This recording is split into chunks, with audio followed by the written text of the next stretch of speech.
আসো জানে এই বেগুনা মাসুম আল্লাহওয়ালা বুজুর্গদের দোয়ার কারণে, আলেমদের দোয়ার কারণে, তালেব ইলমদের দোয়ার কারণে আল্লাহ পাক তাদের রিজিকের ব্যবস্থা করেন। আর আমরা আশরাফুল মাখলুকাত হয়ে আমরা বুঝি নাই। যারা ক্ষমতায় ছিল তারা বুদ্ধিমান না? তারা যদি বুঝতো কোরআনের মজলিস বন্ধ করত? এই দেশে সেই দলের অনেক নেতাকর্মী আছে যারা আলেমদের মুখ থেকে মাইক কেড়ে নিয়েছেন। কেড়ে নেয় নাই? আল্লাহ বেশি দূরে আছে না? নাই। তারা চাইছিলেন এদেশ থেকে ইসলামকে নির্মূল করে দিবেন। কি করলেন? শাপলা চত্বরে আমরা গিয়েছিলাম, নবীর শানে গুস্তাখি করেছে, বেয়াদবি করেছে কিছু নাস্তিক ব্লগার।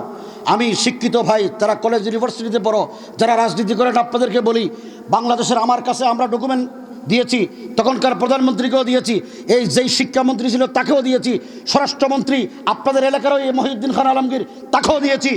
এই দেশে যারা নাস্তিক বেঈমান, একটাও কোনো দিনদার সাধারণ পরিবারের সন্তান নয়, সবগুলো সমাজের উচ্চবিত্ত উচ্চশিক্ষিত, যারা নিজেদেরকে এলিট শ্রেণী মনে করে, সিভিল সোসাইটির সদস্য মনে করে, তাদের সন্তানরাই নাস্তিক আর বেঈমান হয়েছে। আমার কিছু ডকুমেন্ট আছে। যারা গ্রামে লেখাপড়া করেছে, মাদ্রাসায় পড়েছে, এরকম কোনো লোক হয় নাই। সবগুলো বাংলাদেশের সচিবদের সন্তান নাস্তিক, সচিব নাস্তিক। আমার কাছে তালিকা আছে।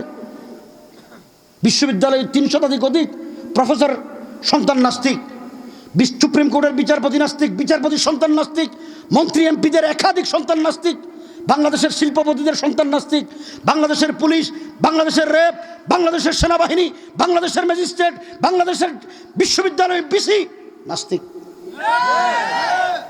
এগুলি সব ডকুমেন্ট জমা দিয়েছি।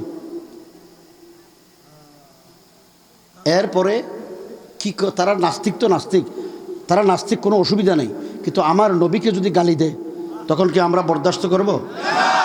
রাসূল বলেন, লা ইউমিনু আহাদুকুম হাত্তা আকুনা হাব্বা ইলাইহি মিন ওয়ালিদিহি ওয়া ওয়ালাদিহি ওয়ান নাসি আজমাইন। রাসূল বলেন, হে দুনিয়ার মানুষ, তুমি যদি তোমার চাইতে, তোমার জানের চাইতে, তোমার মালের চাইতে, তোমার ছেলে মেয়ে, তোমার বাবা মা, তোমার আত্মীয় স্বজন, তোমার সমস্ত সম্পদের চাইতে আমি রসুল যদি তোমার কাছে বেশি প্রিয় না হই, তাহলে তুমি মুমিন হতে পারবে না। আপনারা তো সবাই আশিকে রসুল নয়? নবীর ইশক প্রেম আছে না নাই? তো যারা নবীকে এরকম ভালোবাসি, নবী না হলে দুনিয়াতে লাউলা কালামা আখলাকতুল আফলাক, আল্লাহ আসমান জমিন কাউকে সৃষ্টি করতেন না, এই দুনিয়ার নাজনে এমন সৃষ্টি করতেন না। যারা ক্ষমতায় ছিলেন তারাও দুনিয়াতে আসতো না, যারা ক্ষমতায় যাবেন তারাও দুনিয়াতে আসতো না, যারা নাস্তিক তারাও দুনিয়াতে আসার সুযোগ ছিল না। সেই নবীর বিরুদ্ধে যদি কেউ কটূক্তি করে, আমি কি বরদাস্ত করব? কি বললেন? নবীকে বললেন কই লুচ্চা নবী, নাউজুবিল্লাহ। কয় নবী নারী লোভী ছিলেন, নাউজুবিল্লাহ। নারী লোভী না হলে 11টা বিয়ে করছে কেন? তাদের একটা ব্লগে একটা বিবস্ত্র ল্যাংটা মেয়ের ছবি দিলেন, এরপর আরেকটা দাড়িওয়ালা টুফিওয়ালা জুব্বাওয়ালা মানুষের ছবি দিলেন, লিখে যিনি দাড়িওয়ালা টুফিওয়ালা ওনার সিনার উপর লিখে দিলেন ওনার নাম মোহাম্মদ, নাউজুবিল্লাহ। আর বিবস্ত্র ওই মেয়ের নামের উপরে লিখে দিলেন উনি আয়েশা, নাউজুবিল্লাহ। বলেন, আমার নবীকে যারা এইভাবে অপমান করবে, উপহাস করবে, তারা বাংলাদেশে নবীর আশেকদের দেশে থাকার কি কোনো অধিকার রাখে?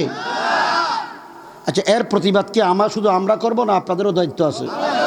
সমস্ত উলামায়ে কেরাম, দিনদার মুত্তাকি মুসলমানরা সেই দিন এই নবীর আশেকরা নবীর দুশমনদের মোকাবেলায় শাপলা চত্বরে গিয়েছিল, ঠিক না বেঠিক?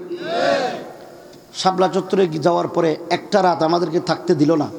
কিন্তু যারা এই দেশটাকে নাস্তিকের বেঈমানের দেশ বানাতে চেয়েছিল, যারা হিন্দুত্ববাদী রাষ্ট্র কায়েম করার চক্রান্ত করেছিল, যারা শিক্ষা ব্যবস্থার ভিতরে আমার আপনার ভবিষ্যৎ জেনারেশন ছেলে মেয়েদেরকে নাস্তিক বানানোর ব্যবস্থা করেছে, তাদেরকে 3.5-4 মাস রাষ্ট্রীয় পৃষ্ঠপোষকতায় সমস্ত নিরাপত্তার ব্যবস্থা দিয়ে, বিরিয়ানির প্যাকেট সাপ্লাই করে, রাষ্ট্রের সমস্ত খরচ দিয়ে তাদেরকে শাহবাগে নাচানাচি করার, ডলাডলি করার সুযোগ দিলেন। নবীর আশেকদেরকে একটা রাত সুযোগ দিল না, ঠিক না বেঠিক? নবীর আশেকদের বিরুদ্ধে যখন চক্রান্ত করলেন, আল্লাহ বসে থাকবে? বিচার করবে কিনা? এই বিশ্বাস আছে তো? একটু সময় লাগে আর কি, ঠিক না বেঠিক? আমরা আল্লামা আহমদ শফি রহমতুল্লাহ আলাইকে বলছি, হুজুর আমরা তো কোনো অপরাধ করিনি, এতগুলো আলেমকে শহীদ করে দিল, নবীর আশেকদেরকে শহীদ করলো, হাজার হাজার ভাই গুলিবিদ্ধ হলো, কিছু করবেন না? হুজুর বলে সবর করো। কি করো? হুজুর একটা কথা বলতেন, কয় ইনশাআল্লাহ খবর হবে। কি হবে? ওইসে নি। তিনি বললেন যে নবীর আশেকরা, হেফাজতিরা রং মেখে রাস্তায় শুয়েছিল, পার্লামেন্টে বলে নাই? এবং ওনার মন্ত্রীরা বললেন, কয় সুবহানাল্লাহ পড়তে পড়তে হেফাজতিরা আহমদ শফির বাহিনী ফালাই গেছে, বলে নাই? আপনারা বলেন তো